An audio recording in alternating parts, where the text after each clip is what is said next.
Where Latvia at? My name is Matthew Kroll. And you're going to be starting the Minute After Nibba. My name is Shahir Dowd. And this is the only podcast about movies, specifically the film Amateur. Directed by Ryan Koo, who, if I'm not mistaken, is sitting in the room next to us. What? You're not mistaken. Ah!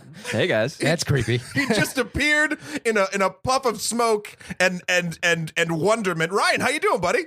I'm great. Thanks for having me. Thanks for coming. Thanks for coming on board. If listeners don't know, Ryan Koo is the founder of NoFilmSchool, a website, if you're a filmmaker, you absolutely must put on your bookmarks and be visiting every day. You are also the host of a podcast that I've been binging for the last week called First Feature, which is a fantastic recount of how this film, which is now currently playing on Netflix, Amateur, came to be. You seem like a busy guy. Well, you know, it's not that busy if you spread it out over 7 years. Well, I was saying to Ryan earlier, this is the equal parts terrifying. And, you know, his podcast is obviously inspirational because you've made a feature film that is currently playing on Netflix, but it's also terrifying because it took 7 years. And the podcast basically highlights those 7 years in detail. So it's equally inspiring and terrifying for me. Hopefully the podcast, if it does its job, will make it less than 7 years for those who listen and then can There you go. avoid some of the pitfalls and so on and so forth. You are doing a service through all of your deeds. Yeah, seriously. I mean, if I would argue, even you're saying like, oh, if you're a filmmaker, check out No Film School. I would argue you might not even be a filmmaker unless you check out No Film School. That's true. Ooh, There we like go. That. That's the quote that we'll use. That's your nice, slogan? nice. Yeah. Pull quote. Boom. Done in the first 2 minutes. Yeah, I was psyched that you were coming on, and I was psyched we were going to talk about this because. Well, for one, we've been stuck in Marvel Town for a very long time on this podcast. And I'm super, even though I love them, I'm super psyched to get out. So this was a breath of fresh air to my viewing habits. It's a big town. It's a very large town. Marvel Town. You're like that, you know, like the stories of dads who give their kids a cigarette to smoke so that they'll never smoke it again. Sure. Or like, you know, give them a lot of cigarettes to smoke. That's what you're like with Marvel movies. Am I the dad and Marvel's the cigarette? Or you the dad and I'm Either way, there's some child abuse going on here. That's terrifying. Yeah. But if you'd like to chat to us about Marvel or other movies, you can contact us at onlymoviepodcast@gmail.com or hit us up on Twitter at onlymoviepod. Or nicotine addiction or whatever you want to really, whatever you want to talk about at this point. But Ryan, I mean, listen, I feel like you've been in my ear for the last like 14 hours. So it is actually kind of weird to have you in front of me.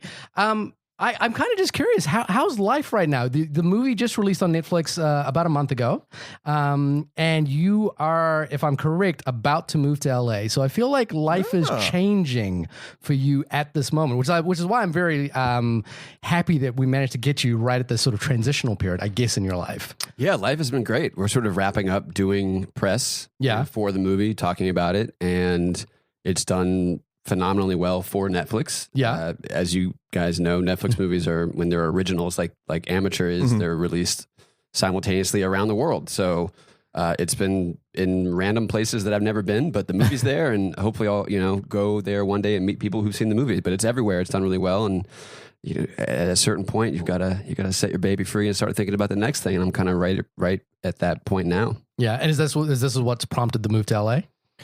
Yeah, I mean, I actually flew to LA so many times during the course of getting this movie financed and editing and all those parts of the process that JetBlue was like, you've made mosaic status. I'm like, this is literally one flight. It's JFK to LAX, no other flights, just back and forth. So that told me something that... So air points dictated the move more than you think. This status means I should probably just be there as opposed to... Yeah. The airplane is a good place to write, though. So maybe I'll not get anything written once I move there. We'll see. I hear just fly back. I hear it's Quentin Tarantino's favorite place to write is on airplanes, and there are really famous stories of people who are on first class with Tarantino who go to sleep, watching him write, and will wake up and he would have been writing the whole night, kind of thing. Huh. So maybe there's something to that. I was hoping the story would be, and Tarantino leans over and asks, like, "What do you think of this?" There is a famous story of a journalist who Tarantino was writing Kill Bill on a plane and ended up next to him and asked him to read it on the plane. And it was like a really early draft of this. Now, there is a connection here to Tarantino because your film went to the Sundance Writers Lab. Is that correct? And And Tarantino was one of the people who mentored you. Is that correct? He did not mentor me. He was a mentor at that lab that year. It was the first time he'd been back since Reservoir Dogs played at Sundance. So it was the first time he was an advisor. And as you can imagine, it probably changed the tenor of the whole lab. He's quite the character, but he's absolutely the genuine, real deal. We would stay up till late talking about movies. And if you're going to go toe to toe with somebody about movies, even you guys may not stand up to Quentin. I would. I don't imagine I have a chance of standing up to Tarantino. Even I think Shahir, with our powers combined, we would probably last maybe like a minute and a half, and then just tap out. I don't. Yeah, he's a beast, and I've just got anxiety thinking about like what that conversation would be like, and I'd be like, but in Doctor Strange there was and then I'd just run away. Yeah, I think I remember throwing out some things and then being like, oh, that was stupid. So, Matt, can you tell us what Amateur is about? Can you read us the IMDb synopsis? And then let's run it past Ryan and see if it's accurate. I want to know who writes these, first of all. Do you even know who wrote your IMDb? No, and you can't, they don't want the synopsis to be the official company line. Sure. They want it to be user submitted. So, okay. So this is a user submitted? I think so. What is it? I don't know. Here we go. Are you ready? It's gonna spoil the entire film. So just get ready. A young basketball future star struggles with his personal life in pursuits of his dream. Oh, actually, I do know that because I had texted one of my producers, Chip Horahan, about that because whoever had submitted it had spelled pursuit wrong. Oh, really? And they've since corrected it, but I remember thinking like my movie has a misspelled synopsis on IMDb. This is like reality meets dream. You know, that's not what I had in mind. Yeah. Well, could you? I mean, we always find the IMDb synopsis are kind of like either simplified or they give away too much. What could you tell us what the movie's about? Just for, you know, like you've been pitching this movie a while. Now that you've kind of like had it out there in the world and you want people, the general audience, to see it, how would you sell it? Sure, yeah. It's a child in a man's world, and it's a 14-year-old basketball player who, in the internet age, gets famous via YouTube, which is a thing that's different today than it was, say, in the days of Hoop Dreams or He Got Game. And as a result, he's recruited to play for a team of older kids, and then learns about the system of amateur athletics in this country and what may or may not be discriminatory or an injustice. So it's an exploration of these issues through the eyes of a child. Okay. And I think that's an interesting point because the original title for this film was Man-Child. Is that right? Yeah, which is a term that if you're from the sports world, it has a certain connotation, but outside of the sports world, people are like, what the hell is that? So I, as you know, Shahir, because we are in the same filmmakers collective together, and I did a short film also called Amateur. And after making the short film, realized that's a better title for the feature. And I'd rewritten the feature so many times that it was actually about something different by that point. So then I just retitled the feature that as well. Nice. All right. And this even in sort of my digging into sort of the little bits of how this sort of came about, that you are what I would consider at this point, because this was originally a Kickstarter thing that you eventually got funded. You were like one of the first real like film projects to get like a fully funded. You are technically, sir, what I would consider Kickstarter royalty. So congratulations on that from a person who's run multiple failed campaigns. You know, it's a blessing and a curse. I mean, I don't know what we get as royalty. Is there like a chalice? Or there better be. Yeah. But you know, that's one of the things that I'm still dealing with. Is, really? Oh, you still doing Kickstarter rewards? Yeah, exactly. Because I had 2,000 something backers, and I'm fulfilling Blu-rays and DVDs, and I forgot that a certain number of them were signed and all sorts of stuff. So even just delivering a digital download of the movie securely, sure, yeah, given that it's Netflix, you know, to get their permission, I had to have a certain level of security in place. That's all been on me. So in addition to doing press, I've also been the Kickstarter Reward Fulfillment Center. Yeah. No, I mean, that's, and it's, well, then also, and this, I guess, will up your royalty status, maybe to Mosaic royalty status. The kudos to you for like sticking with backers and like still doing all the things, because I've submitted to some Kickstarter. I've given money to some things that like 3 years down the line, they're like, we did it, thanks. And you're like, where's my shit? Yeah. So well, yeah, people were saying, "Where's my shit?" 3 years down the line, and then 4 years later I finished the movie. So there were definitely some people that were like, this is taking too long. And it's like, well, you're actually just backing me to do more work over a longer period of time. Right. And it's going to be a better movie. So, patience, please. It's not like it's a gadget or something that you are missing in your life. Like it's a movie, and if it takes longer, like you'll get the DVD, but it's going to take a while. Yeah. And over that course of 7 years, like things have changed, right? Like I'm sure like Blu-rays were like the main offering in the initial Kickstarter, and now it's like, who wants a Blu-ray? In my survey, I sent it like, do you still have a player of discs? Yeah. And would you still like it? Yeah. Because if not, I'm not going to send you one. I'll give you the download, and then so a certain percentage of people have said, no, I don't. What is a DVD? I haven't watched a DVD in years. Yeah, that's how long it took. I'd want the Blu-ray. I'm a physical media collector. Yeah, I like having a nice case and like little special features and things. I also. Hey, who said anything about cases? Yeah, there's really? no cases. Oh wow. Let's take back that Kickstarter royalty. Kickstarter peasant. No. Whoa. No, it's not like he's offering steel books and it's shit. hard to ship. Yeah, that's it's true. the disc, Yeah. So because then I have to be the one too to go do the graphic design for the sleeve. I mean, and you're probably carrying it to the post office. As yeah, well. at a certain point, you gotta, real artist ship. Right? 7 years later. Well, I want to take a real step backwards here, because I think one thing about Amateur is it's a real exemplification of what No Film School represents in a way. And I think a lot of what No Film School has come to represent is embodied through you and through the challenge that you set yourself to making this film and actually going through the entire process, and not only going through the entire process, but also documenting it for everyone, which I think is really powerful and important. Again, I highly recommend anyone who's listening to this who is a filmmaker to please, and I'm not saying this just as a plug because you're here, it's like I would tell people No Film School is one of the primary resources that you should be going to if you're a filmmaker. I've heard you actually tell people that in person before. Yeah. So it's not just I can what's not commiserate? What's that? Is that the word?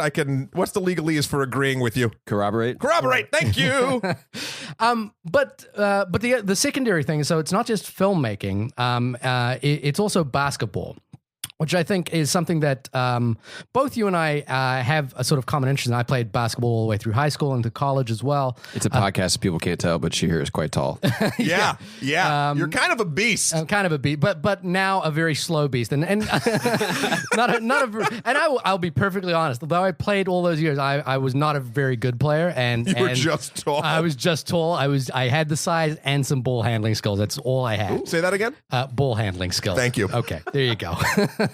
But the thing I was listening to in your podcast was like this sort of the sense of storytelling, I guess, about your life in a way, which is that you're editing your start of your filmmaking career started with editing your mixtapes for your basketball team, and eventually the two kind of paths kind of landed you in this position where you've now got a Netflix feature about a kid who makes or who's part of a mixtape for, like of basketball teams. I'm curious, like, what is the thing about basketball other than playing it that you think lends itself visually that that compels you to want to make films about basketball or a film about basketball? I think there was an opportunity there because basketball is a really hard sport to portray on film. It's not like football where they're wearing a helmet so you can have a different person than the actor play the sport. You've really got to be able to play it for real. And also if you look at somebody who doesn't know how to play, you can immediately tell that they can't play. So I'd seen a lot of basketball movies where I just didn't believe the action. Yeah. And I think a lot of real basketball junkies don't like fictional basketball movies for that reason, right? Because it's like, it just isn't realistic. So that was part of the idea of having it be about a kid, is that we could find somebody who can really play and act and cast that person, as opposed to we need a star of a certain level who maybe isn't a player, and then we'll have to try to teach them how to play. I mean, obviously, Spike Lee got around that by casting an NBA star. Yeah. So Sure. So and then so visually, I thought that I had some ideas about how to portray the sport, and it was also basketball was just one of the first topics in life that I remember growing up thinking, I think I'm actually right about this. Right? Like I'm playing on a team and I have other teammates and they're scoring more points, but this is before an era of advanced analytics. I'm pretty sure that I'm actually doing more to win the game than they are, but it's like a knowledge thing. It's like I feel like I know this topic inside and out, and I disagree with other people, but I want to have a medium through which I can express my feelings and my knowledge about this topic. So that was part of where it came from. And then in addition to my own high school mixtape being the first video I ever edited, actually, I didn't say this in our podcast, when I got to college and I was taking a class in film, not to say that, you can't take classes in film if you have a website called NoFilmSchool. Yeah, wait a minute. I took a class. Yeah. Film school, if it doesn't cost you any more than any other major would have cost you. Right. Yeah. .com. So my first video I did in college was actually a guy playing Nerf basketball in his dorm room, so I looked back on it and it was like, this is clearly a thread here. I should keep tugging on that thread. Okay. And because I think as well, I think you're a little bit younger than I am, but we probably grew up around the same period where there was like this sort of glut of basketball movies that were like popular, like, and if you were a basketball player in that period, like that's what you consumed. Like White Man Can't Jump was on repeat, at my house all the time. I've seen that movie more than any other movie. Yeah, exactly. And there were like a couple of moves in White Man Can't Jump, which were completely ridiculous, by the way, but that like we would spend all summer practicing to see if we could do. Did you do them? Did you get yeah, them to I work? could do, and I learned that they were completely ridiculous. Like they have no functional purpose. Okay. I think Wesley Snipes is a better martial artist than he is a basketball. Now he's a pretty good basketball player. Good athlete. You Listen, can tell he's some an athlete. motherfucker's always trying to ice skate uphill. There you go. So on the basketball kick, Ryan, I have a confession to make. I don't like sports movies, but watching Amateur was a really cool experience for me because I had the same experience watching Amateur, or the same sort of like mental, I guess, what's the word I'm looking for? Just sort of like connection. Yeah, that's good. That I did when I watched Moneyball. And the reason I think that is, for me personally, is I don't ever like, it's funny, all the stuff Shahir hates about the comic book movies that I love are kind of the same things I hate about general sports movies. There's like always a baseline antagonist villain type thing that doesn't really make any sense in a logical world. And then there's always like this one thing and the one chance, and it's like it's a hero's journey, but it's just sort of like, and whatever.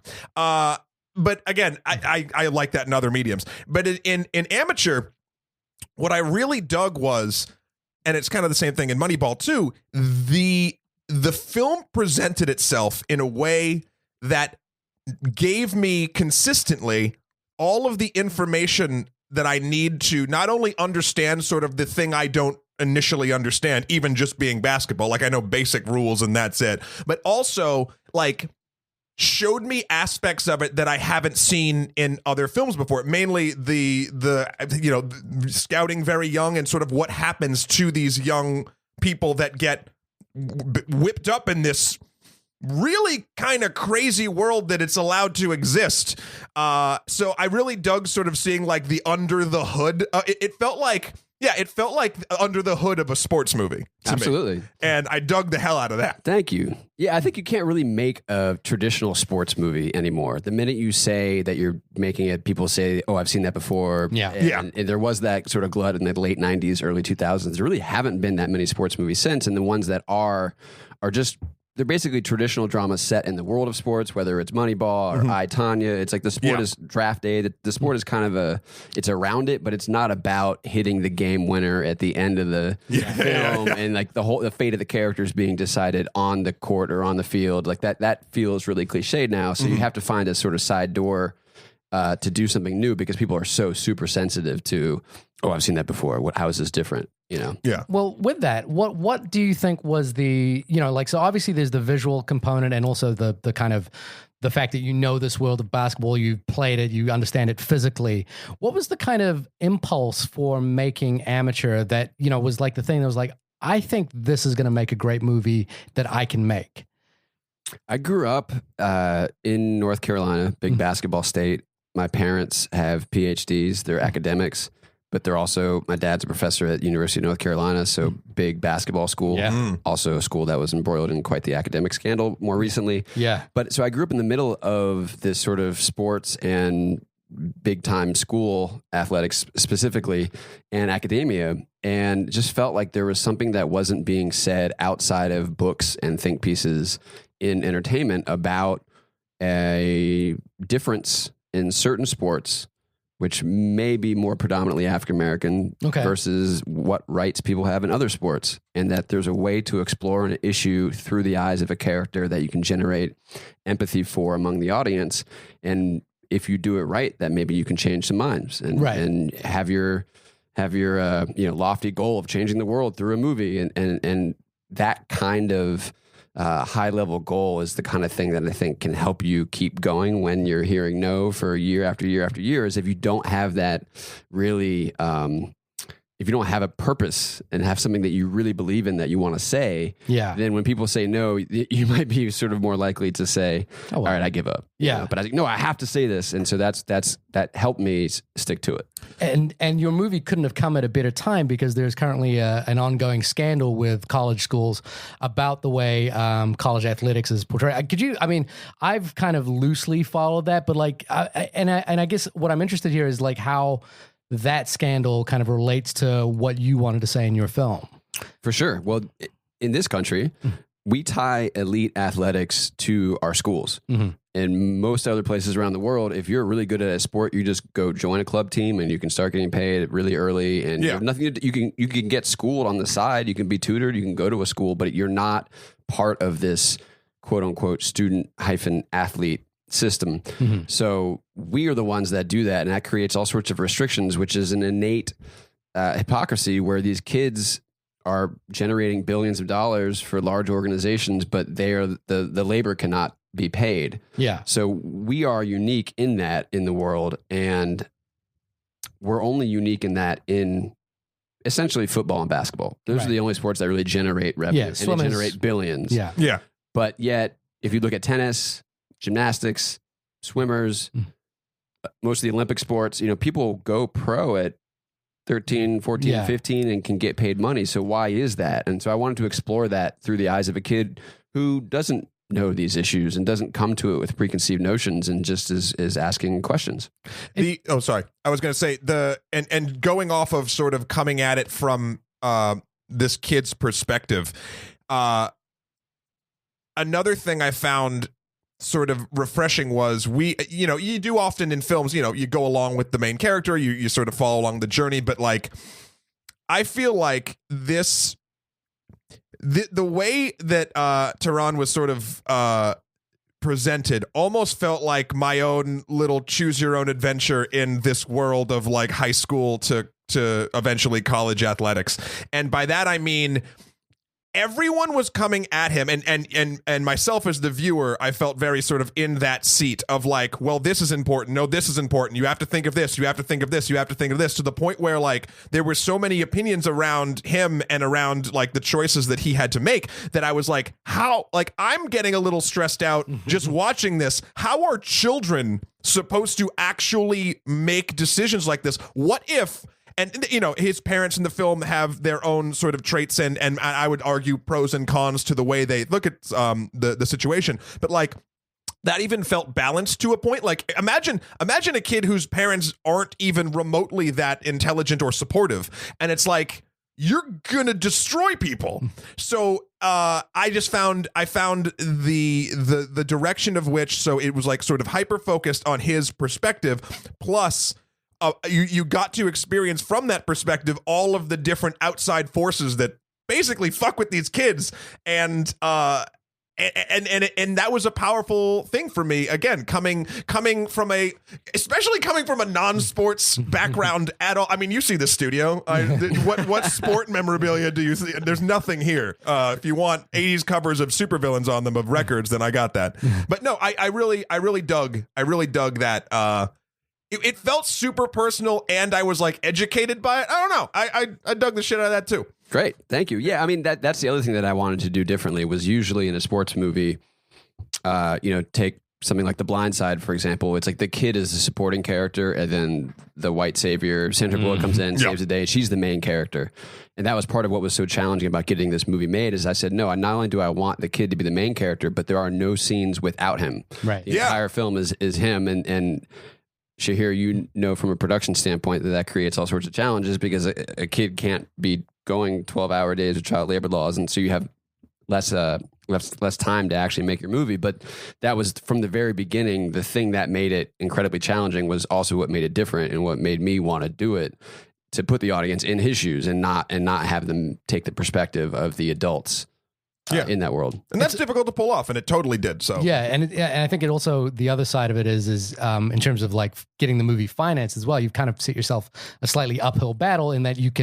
it's hard to find a 14-year-old kid, A, who can play basketball, B, is a recognizable face enough to get your movie financed, especially if they're the main star of the film.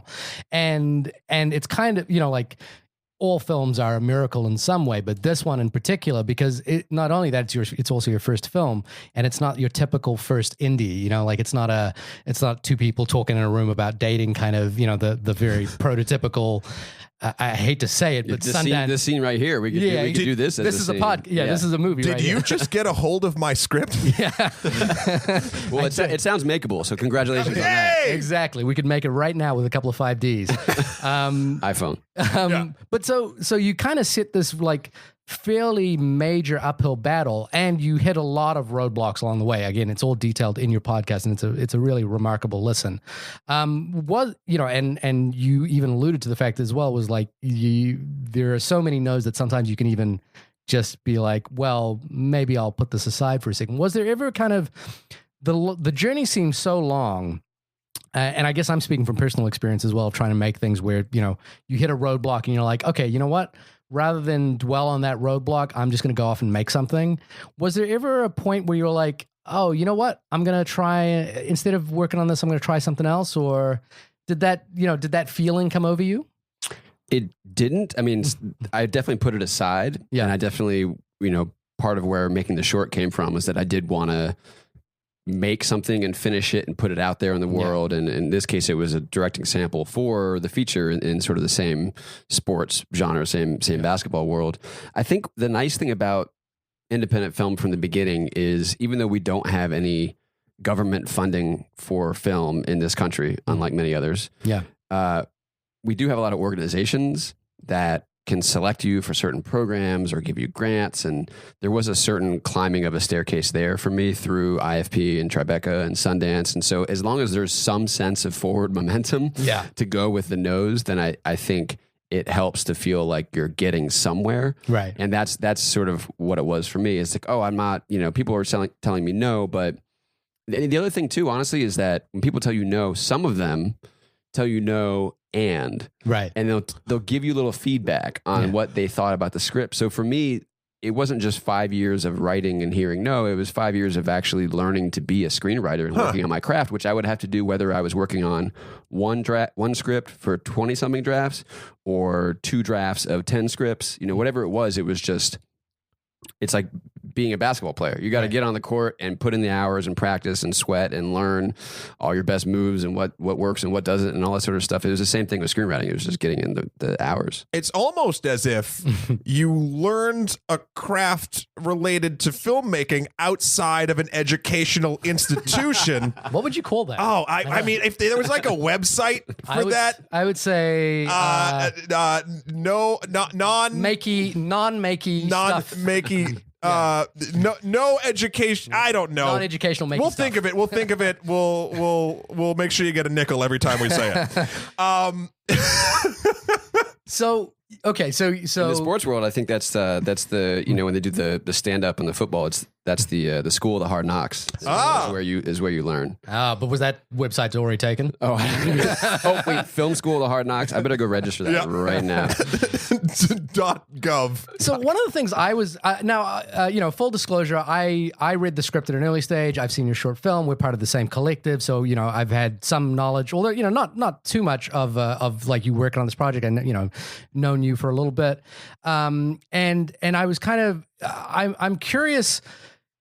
There's a really interesting thing about your script, and I was watching Heat the other night, Michael Mann's film Heat, and this is going to be we watched that in LA when I was there for the Netflix preview really premiere. Yeah, It's such a LA classic. It is, yeah. Michael Mann's Heat is just an incredible film. Yeah. And the thing that I actually draw a direct line from Heat to your movie. What? Yeah. And I want to point it this way because when I was watching Heat again, I was sort of struck by how many stories that film is doing. How many very different stories. There's a serial killer movie. There's a heist movie. There's a divorce film. There's a film about depression. You know, there's all these disparate elements. So much so that each one of them could be a film unto itself. So as I was watching Amateur, that was actually kind of a really kind of an amazing thing to watch, was that your film is made up of so many different stories that are almost, you know, you've got a story about a young man with a learning disability. You've got a story about a parent who's dealing with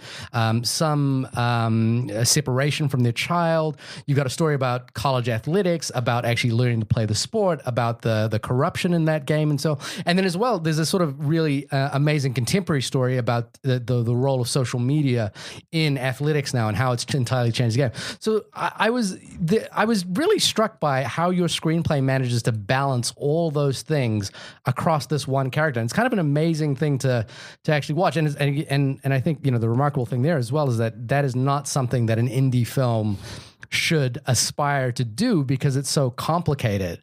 I mean, did you ever kind of I don't know if that was always the impulse and that was always the thing that you wanted to do, or whether it was intentional or not, but was there ever a point where it was like, oh, I've got a little bit too much going on, or if I just made this about one game, for example, like I could get financing right away?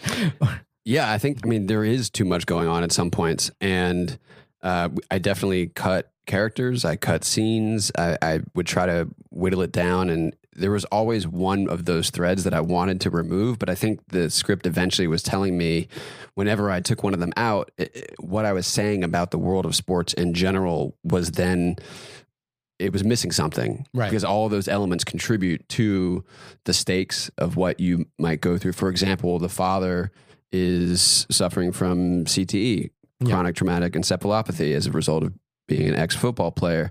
And it's a storyline that you could pull out, but as soon as I did that, then you don't have the stakes being risen for the kid to know what sports represent. And by giving your entire life to try to pursue this, you know, what happens with the specter of failure? It looms larger with the father in that situation. So there were threads that I wanted to pull out because it would have been less complicated, or we could have spent more time on something else. But eventually, by removing some of the supporting characters, the stories that were in there, each one contributed to the whole, and I felt like I couldn't remove them, even though it would have made our job easier. Well, I mean, just as you say it, there's that one extraordinary line from the mother who says, you know, I think Josh Charles is saying something along the lines of, "Your son could make be a millionaire before he turns 20," or something along those lines. I'm sorry if I'm butchering your words, but the mother turns around and says, "What if he doesn't? What if he fails? What if he doesn't make it? You know, like, have you considered what happens if he doesn't make it?" And I think that's quite an extraordinary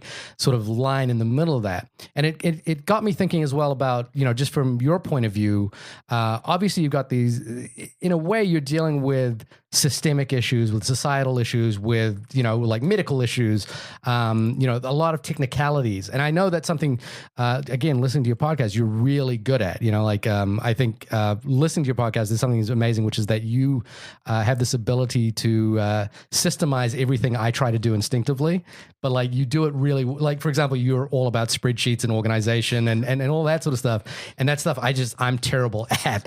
But I was curious, with all of that in mind, Tehran's journey as a personal story, what do you think, you know, like, where is your journey as a storyteller in Tehran's story? What do you find personal and empathetic about what he's going through? Like, how does it affect you to think about young men going through this? Or is something like that happened in your life that you kind of brought to the table there? I don't know that it's happened to me specifically. It's more something that, as an observation, I felt that it was an injustice hiding in plain sight in our society, and that again, the power of film is to put the audience in the shoes of somebody they may not know personally, that they may walk by on the street, that they don't understand the challenges that person's facing, and that the sort of intrinsic power of the film would be just to spend 90 minutes with this kid at this incredible inflection point in his life, where I think you could argue that these young basketball players, if you're being that highly ranked as a teenager, or even before you're a teenager, that what you're being told you could have and what you currently have in your life, that's the widest gap of anywhere in our society. And that creates an incredible amount of pressure on them.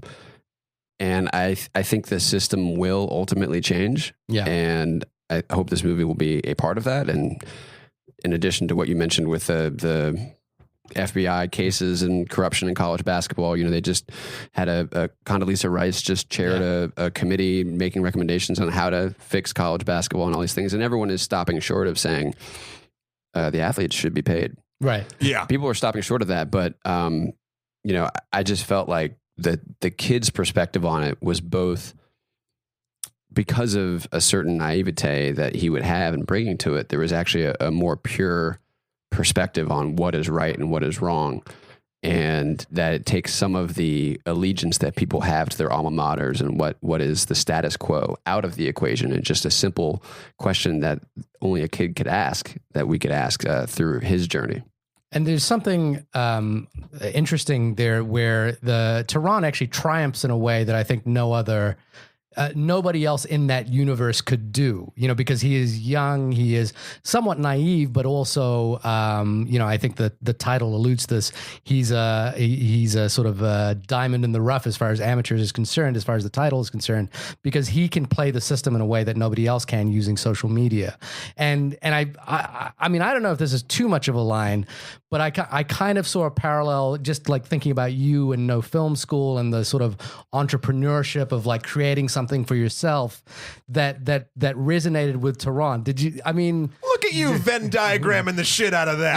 I'm like that guy in A Beautiful Mind. I'm like, was it Nash? Okay, let's not go beautiful. I was just saying it was a clever. But do you? I mean, does that kind of either ring true or not? Am I off base there? Shahir, you may have seen something in me that even I didn't see.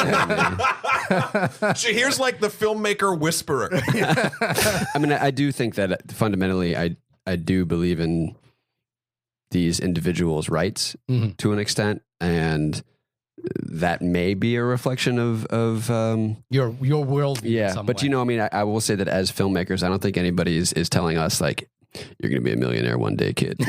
No. Everyone is literally saying that I had this sort of interesting sort of thing where, like, when you're in your, big fish, small pond sort of section of your life, everyone's like, you're going to be Spielberg. The next Spielberg is what you're going to do. And you're like, cool. And I mean, you never buy it. But then the second you hit college or anything like that, people are like, no, you're going to be poor. Like, no question. Yeah. The same people are also like, hey, my VCR can't work. And you know something about film, right? Yeah. That person, but in all those situations, that person is my dad. Okay, fair. With all of the plate spinning for all of the different things this film is doing throughout, all the things that basically Shahir listed, is there one in particular that you wished you could have spent more time on? Like, I know, because I mean, filmmaking is killing your darlings. There's no question about that. Is there one where you're like, and I mean, understanding why you say didn't follow a thread further, but like, is there any that off the top of your head be like, man, it would have been really cool to sort of explore that? Absolutely. The father character in the film there was definitely more to tell there. Mm-hmm. And I think in some cases, because the film is a single character point of view, and you don't get to go to other scenes that happen between other characters off screen in this configuration, that there was definitely more there, and I had written more there. But in the momentum of a film and a 90-minute, in the pacing of it, you just can't, with one character as your point of view, you can't really veer off to the side and have it be that deep or that dramatic, and it can just take you out of it, because the whole thing is really, it all hinges on your attachment to this kid and then just staying close to him the whole time. Yeah. So there was definitely more to be said there, and at a certain point it felt like maybe we're saying more than this movie can hold. Sure.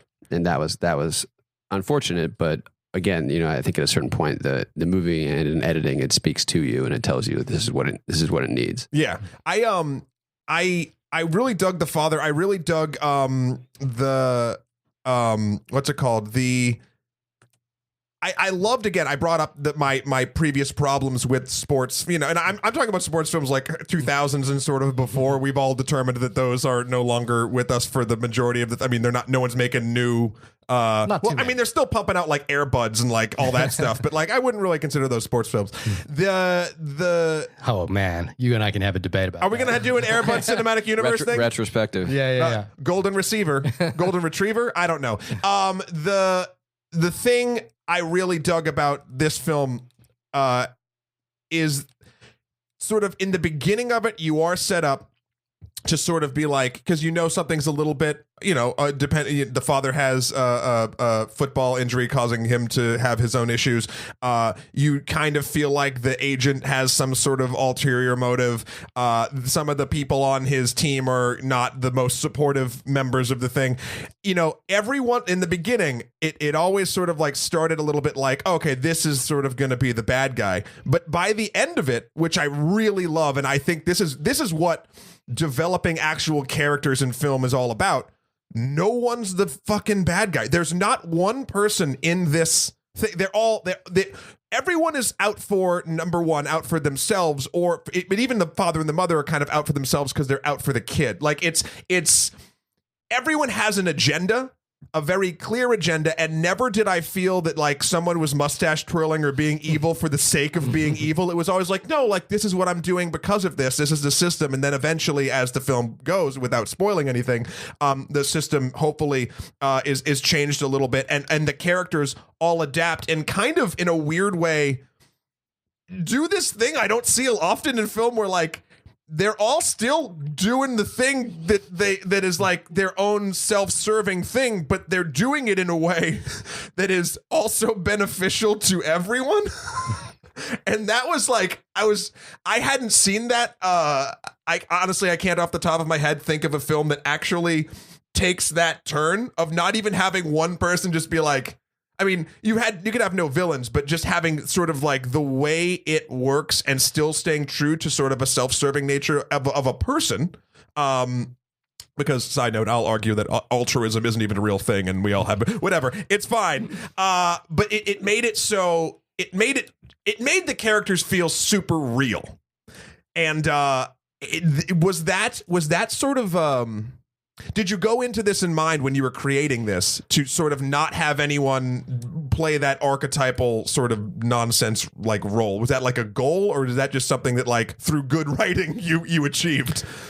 I went into it, I think, and Shahir knows this as well, in film, you can have a few different kinds of conflict. It can be man versus man versus himself. Sorry for using the gender specific term, but that's what they say in all the screenwriting books. So rewrite them and then I'll say person. Or man versus system. And I always knew that I wanted to do the last one because that's what I was commenting on with the film.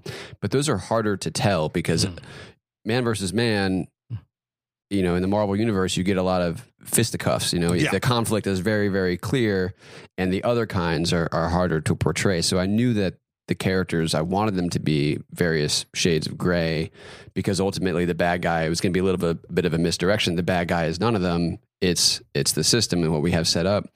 And then the other thing we did is that when Josh Charles came on to play Coach Gaines, is he and I did a lot of work on that character to make sure that there was no mustache twirling and that we were not having it be a movie about a white savior, but we were also not having it be a movie about this one guy is the problem in the system, because that's not what we were saying. And it was a lot of sort of tiptoeing on the line and trying to figure out how far we could take it and what the ambiguity was and the shades of gray. And, it was great to have to work with him on that as well. The scene, just the scene in particular was just that when they had the confrontation, the father and the coach had a certain confrontation where I was like, oh, this is literally everything, like 80% of what's wrong with the system played out through these characters' opinions of what they've both done. And that was really cool. Sorry, Shahir, I cut you. No. I was just going to say, it wouldn't have been fun. I hope at some point you had someone shout, "Oh, Captain, my Captain," to Josh Charles. But as I say that, I realize none of your actors would even know what that meant. Probably. I think when Josh was playing that role, he was probably Michael Rainey Jr.'s age. Yeah, I guess so. So it's extraordinary to think about Josh Charles as an actor, traveling so far to the point. I think there's something interesting there as well with realizing that Josh Charles is actually Coach Gaines is one small cog in the wheel of. I get ultimately. This is that sort of nebulous area where it's corruption, but it's not quite. It's not quite. The system is allowing the corruption to happen in a way that creates these economic systems where people act in their own best interest. Yeah, he's exactly. He's doing what he can, what the best thing for his world. He's the protagonist of his own world. Like what he's doing makes sense in the rules, the way they're set up, or outside the rules for that matter. And there's that wonderful scene where you realize that he's sleeping he's sleeping in this shitty apartment, shitty house by himself when he could be at home, and it's you realize he's not actually making out like a bandit because of this. The presidential suite is what he references it as. So now that the film is out, and obviously it's unfortunately concurrently with the scandal, kind of unfolding as it does. But I'm curious, as you said, Netflix is a different beast when it comes to distribution. It's not like just putting your movie in and to be honest, an independent movie like this with no stars, you might be lucky to get 300 screens in America or something like that. But you've got access to 90 million screens or 190 million screens around the world? Something as we record 120 million, but by the time this comes out, it'll probably be 121 million. I mean, it's quite rapid on the growth front. And basketball is one of those sports that is universal. It is, unlike, say, baseball, which doesn't carry much outside of the US and Japan, basketball seems to carry everywhere. And I'm curious, now that the film has been released and is being seen in so many different places, what has been the response to the film? And has there been, you said yourself, you kind of wanted to open people's eyes a little bit, has that happened, or how have people responded in terms of seeing the film and the stories that it's trying to tell? The response has been amazing. I mean, that's one of the great things about social media is being, especially on Twitter, because Instagram is images and Facebook is a little more private. Like Twitter, just going and searching and seeing what people are saying, right? Is first of all, the keyword amateur will also get you some other content. Yeah, exactly. I don't know what you're talking about. Yeah, so is it? Actually, I don't think that's my movie. But. Is it actually amateur film or amateur Netflix on? I make sure you use the word Netflix in there, right? If you're going to do a search. I just realized amateur film is going to get you to some other places. amateur movie, especially, will get you somewhere else. Yes, there you go. But yeah, no, it's been great to see people not only in English but in so many other languages engaging with the movie. And one of the greatest compliments to me has been that the ending of the film has been quite divisive. Mm-hmm. And I think in this arena, as Matt, you've noted, there are certain expectations, and some of the things that you commented on as liking, other people want those expectations to be met. Yeah, and right. They're like, this isn't a sports movie. What, there's no big game at the end where he has to hit the game winner, so people are disappointed about that. But the great thing, I think the best thing you can do to engender discussion among an audience is to get them to just disagree with each other. And if this were in theaters, you would see people coming out of the theater feeling a different way and debating about it afterward. And in this case, that discussion, because it's on Netflix, has happened on Twitter, where people are saying this is the greatest movie ever made or this is the worst movie ever made. But they're watching it, and they're disagreeing about it. And I think a divisive opinion is a compliment, because apathy is the thing you're most afraid of. And people watching 2 minutes and turning it off, they don't tweet about the movie, Right. So the fact that people are really engaging with it and debating each other, and someone saying, "You told me this was terrible, it was great," or vice versa, right? It's been really great to see. And it's probably one of the few films, the only other one I can think of is Blue Chips, that actually tackles this subject in some detail, to the point where I would imagine Condoleezza Rice might have watched this. I hope so. Yeah, I hope so. Yeah, I'd like to see her tweet about it for sure. But so now you're in this arena where you have created something that is wholly unique, wholly intrinsic to what you bring to the table. What do you think you want to do next, other than maybe get some sleep, catch up on life a little bit? But what's the next step? Not basketball. Really?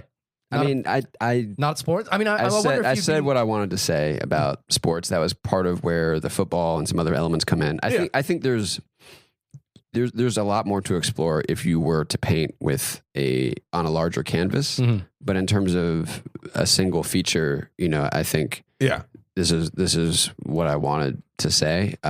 As you know, I'm the founder of NoFilmSchool. I built a internet platform and company myself, so have had a certain relationship with social media and the internet and technology. And then I got off of social media for 2 years when I made this movie, which some things happened in the world during that time. Yeah. Just one ignore or two. 2016 a couple entirely. things. I was only going to go off for a year, but then some things happened and I decided to watch. Maybe a just sit second it out. one. Why not? Sit it out for a little while. Why not? So I'm definitely interested in more of the technology and political and sci-fi and media side of what's going on in our world, and that's what I really, really relish, is because 7 years of making a movie, it doesn't matter what topic you make a movie about, to go from soup to nuts to having an idea to being told no 80 times to going into prep and then shooting it and then being in post and cutting the movie for several months and then releasing it and seeing how the world responds. Like all of those things, there could be no better learning experience. And Shahir, it's why you got to get your ass in gear, man. You got to, you got to just start 7 years. Start doing it. I'll be so old. At that. All right. To be fair, you're already so old, so you might as well just do it. Real quick, I'm just curious because I don't know. I don't want to pick. I want to be like, what's the next thing you're doing? Because I don't want you to spoil it, and you can spoil it later if you feel like it. What I kind of want to do, so I can pretend to get into your head and glean what I think you're gonna do next. I want to know what films or television you are currently sort of watching and are like, oh yes, this is the shit.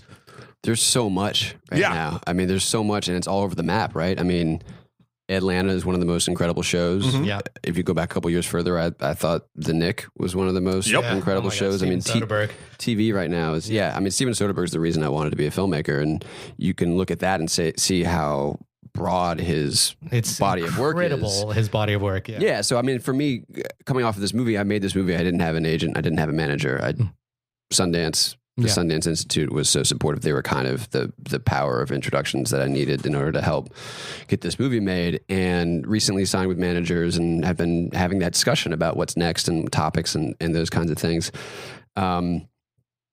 And so if you go into a meeting and you say that you want to be Steven Soderbergh, it's actually not very helpful. No, not at all. Because he's made literally everything. I mean, Unsane just came out on an iPhone, but then it's like Mosaic was his project. Yeah, exactly. So like, so you basically want to do everything. Yeah. And also you don't want to be pinned down. Is that kind of like the Soderbergh reference is someone who doesn't get pinned down by a style or a topic? And is that kind of the impulse that you have right now? You've just done 7 years of a basketball movie. The next film might have nothing to do with athletics, sports, or anything, because you want to swing the pendulum the other direction. Exactly. And you run the risk of being pigeonholed. Yeah. So either, I mean, I've always personally admired filmmakers who match their style to the topic, not vice versa. Yeah. So Soderbergh is a great example. Sidney Lumet. William Friedkin. People who just, George Miller. Yeah, of course. Yeah, exactly. Happy Feet and Mad Max. And Mad Max, yeah. And Lorenzo's Oil.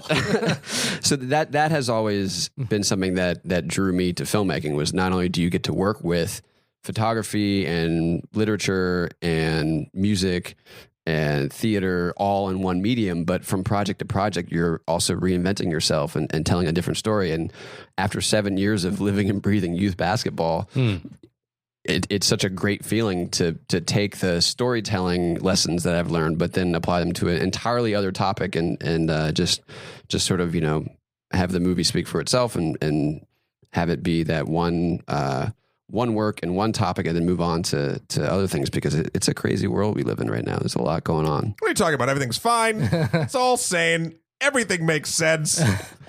I also the speed of everything seems, Soderbergh released 3 movies in the last, year, despite being supposedly retired. It's funny how that works. You now, obviously 7 years is one thing, but there's reasons for that. The acceleration at this point must be, or the impulse to be accelerated in some way must be kind of, an extraordinary pressure at this point. Is there kind of like, okay, I can't let 7 years happen again, Oh yeah, for sure. Yeah. But that's also because I think the first feature is so hard to get made because most movies fail to pay their investors back or to find an audience or, so as a first time filmmaker, it's so difficult to get one made. Coming off of a film that's been very successful for Netflix, there are a lot more opportunities. But the great thing about it is then you get to put your eggs in multiple baskets. And so one disappointment on one side, you can pivot over to the other project that you're working on with a different company and so on and so forth to sort of be constantly generating material and working and not just, being told no and then going back to the drawing board. So it's definitely just a really exciting time to have multiple things in motion at once. Are the no's slowly turning into, instead of no and, is it becoming maybe and? I mean, I haven't gotten to the no stage yet, so we go. We'll see. Oh, really? We'll see. But I mean, it's the very beginning. It's I thought you meant like everyone's been saying yes right now. Oh yeah, no, I have a 19 picture deal with now. No, but I mean that's also part of coming out of a movie that again, signing with managers and just developing things. It's great because you essentially then have people working for you and you actually know what's going on in the industry and you're not just flying blind. You're not just throwing darts and finding out that all these meetings you took were people who didn't really have any interest in what you were trying to make. So it's definitely like leveling up in a way that's really exciting, and that's why I'm moving to LA. Yeah. But yeah, it's storytelling, and I can't wait to, I love Tehran Forte, but moving on. You've been with them for a while. Yeah, I raised that kid. Yeah, he should be 23 now, but he's still 14. I'm curious though, like as a sort of a, as we're wrapping this up a little bit, like what are the things that you want to draw from the experience of making Amateur that you want to keep for whatever it is you make next? I think that the fact that the movie had something to say about the world, I grew up always, maybe I wasn't the best understander of movie plots. Like there are things that I'd be thinking about what the film was saying and what it was, how it would be remembered years later and what it was really engaging with as opposed to the actual nuts and bolts of the conflict and the characters and everything. So my head was always in that other space. And I always want to bring that to the table in terms of thinking about like, what are we actually doing here? Yeah. Because it's entertainment, it's movies, but storytellers, they also invent the world and change people's minds and influence people to make decisions differently and all sorts of things. And you have to be trying to, in some way, change the world through what you're doing. And so it's not just a matter of like, what does my career need next? And what is my quote and getting that up and like being a big, director. It's like, what are you saying about the world and how are you influencing it? And what are other people taking away from your work? Like, that's always what I want to bring to it. Okay.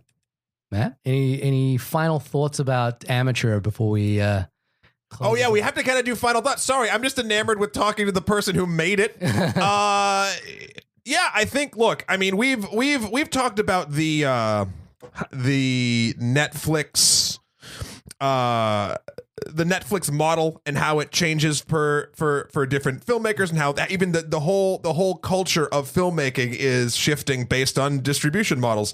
And I gotta say, I mean, the ability to have your film be out and to the world, sort of as you've said it, and opening it, showing it to so many eyes who might never have gotten to see it is a wonder to behold. I would suggest that everybody who has a Netflix account, and if you don't and you listen to this, that's weird. You should obviously check out Amateur. It's a sports movie that will surprise you. We talked about it too a lot. We didn't really spoil anything.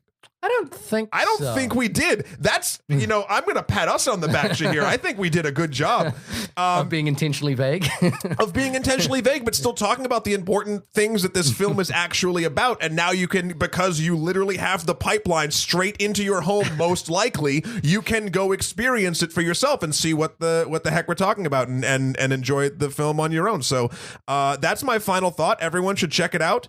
And yeah, Shahir. I mean, yeah, again, like it's a full disclosure thing. Ryan and I know each other. I'm obviously a fan of yours. I find what you do to be inspiring, and I think what you do makes me a better filmmaker. So I come from that point of view. So that's just a full disclosure. But I think everyone should see this film, because not just because of that. I think it's a fascinating story that's not being told. And I think that's one of the important things that you did here. And it is exciting to watch, and it is compelling, and the performances are great. And it has this clear through line of a passion to tell a story that is undertold for people to have their eyes open. And I think that, that is something, Matt, you and I talk about this a lot in the Marvel cinematic universe that we all inhabit now, is kind of a rare thing. And to have it be available, you are part of a paradigm of filmmakers that are changing the rules, and being on Netflix, being one of the first, to actually have a Netflix deal like that, means that it's an important film, not just from the actual content point of view, but also from people who want to be filmmakers and to think about how their work can affect people in many ways. And then I love basketball. I love watching basketball. What was extraordinary is that the other thing is like I stopped watching basketball. I can tell you exactly when I stopped watching basketball. Tell us. It was June 2000, which would have been, if anyone's will remember, it would be the finals between. Was it the Sixers? No, Indiana Pacers and LA. And the reason I stopped is I went to that game, and it was kind of like no experience could live up after being at that game. But your movie actually opened up a rabbit hole for me of wanting to find out more. And there's a documentary on Netflix called At All Costs. I don't know if you've seen that, about the AAU, which I think is a perfect companion piece to your film, because it actually it has real characters that are going through that. And I saw just so many direct parallels. I ended up starting to watch that. I went down the rabbit hole of ballerslife.com. So I was like, and it actually got me on the court again as well. Oh, nice. So I was actually playing basketball again, although I'm old and slow and bad. But you're on the court. I'm on the court. You're there. And maybe, and if people haven't listened to the podcast yet as well, first feature, the other thing is it's got me inspired to get my ass off the ground and start working on that first feature with some more conviction. Stop spending so much time on the court. Yeah, and get back to your passion. Look, I think I still got some years on me. I can still make it. All right. I got a hoop dream, son. Ryan, final thoughts on your film? Yeah.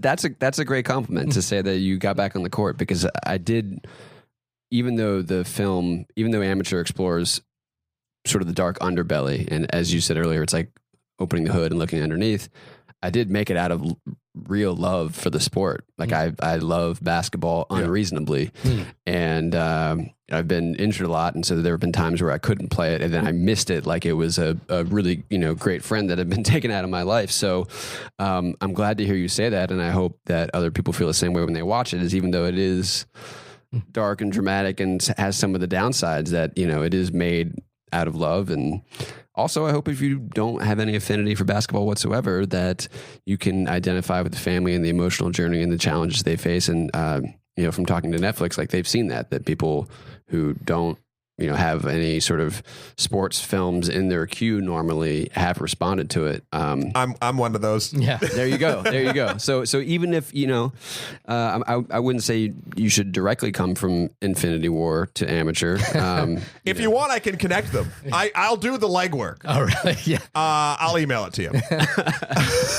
But yeah, thank you guys. Yeah, no, thank you. And this end tag that I'm going to say has never felt more erroneous due to just everything we've talked about, your podcast, your website, everything. But this has been the only podcast about the film Amateur. Ryan, when you are not saying no to standardized cinematic institutions, where can folks find you? I'm on Twitter at Ryan B. Koo. But also you've still got a couple of episodes at the time of releasing this of first feature coming out, and one episode that listeners can directly engage with as well. So how can people do that? Absolutely. So as you listen to this, our 9th episode of the podcast, the first feature, will be coming out on NoFilmSchool.com or in iTunes and all the places you can find the only podcast about movies. It's the only other podcast about film, Sure. different Cinema. keywords. Yeah, Yeah. Just all different hashtag So keywords. it's part of the No Film School podcast. So episode 9 that we're releasing right basically after this episode comes out is about the reception and the movie coming out in the world and being on Netflix worldwide and all of that. But the 10th episode is a Q&A, and it's not meant to be ask me questions about my movie because you guys just took care of that thing.